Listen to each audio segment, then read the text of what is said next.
माझं नाव गणेश अनिरुद्ध चव्हाण. मी दयानंद वाणिज्य महाविद्यालयामध्ये BCA SY या क्लासमध्ये शिकत आहे. तर मी आज तुम्हाला शिवचरित्र या विषयाबद्दल थोडी माहिती सांगणार आहे. खरं तर अनेक इतिहासकारांनी अनेक अभ्यासकारांनी शिवचरित्र या त्यांच्या शैलीतून मांडलेलं आहे.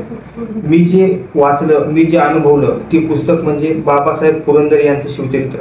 खरं तर शिवचरित्र म्हणजे काय? कहाणी भगव्या रक्ताची, हादरलेल्या तख्ताची, जिजाऊंच्या दुधाची, जन्म देणाऱ्या मातेची, पराक्रमाच्या प्रतेची, शिवरायांच्या धैर्याची, शंभूच्या शौर्याची, तळपत्या भवानीची, ओपंत्या इंद्रायणीची, तंत्रशुद्ध युक्तीची, मराठ्यांच्या जातीची, रणांगणाच्या पातेची आणि स्वराज्य प्राप्तीची कहाणी म्हणजे शिवचरित्र आहे. खरं तर शिवचरित्र हे पुस्तक छत्रपती शिवाजी महाराज यांच्या जीवनावर आधारित आणि एक प्रभावी प्रेरणादायी चरित्र आहे.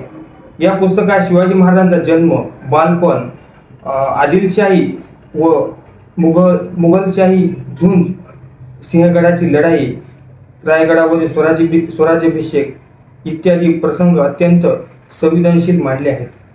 पुस्तकातील भाषा साधी, ओघवती आणि प्रभावी आहे. लेखकाने ऐतिहासिक घटकांची मांडणी करताना कल्पनाशक्ती व ऐतिहासिक तथ्य यांचा समावेश साधलेला आहे.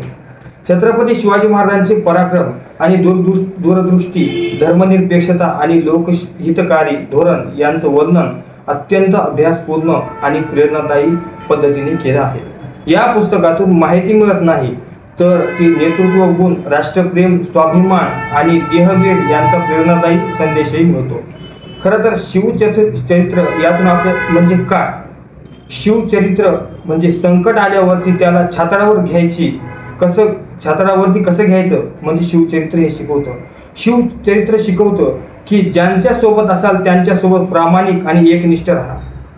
नाहीतर फायदा असला तर थांबायचं, नाहीतर फायदा झाला की पळून जायचं. अशा लोकांना लांबूनच राम राम. जय शिवराय.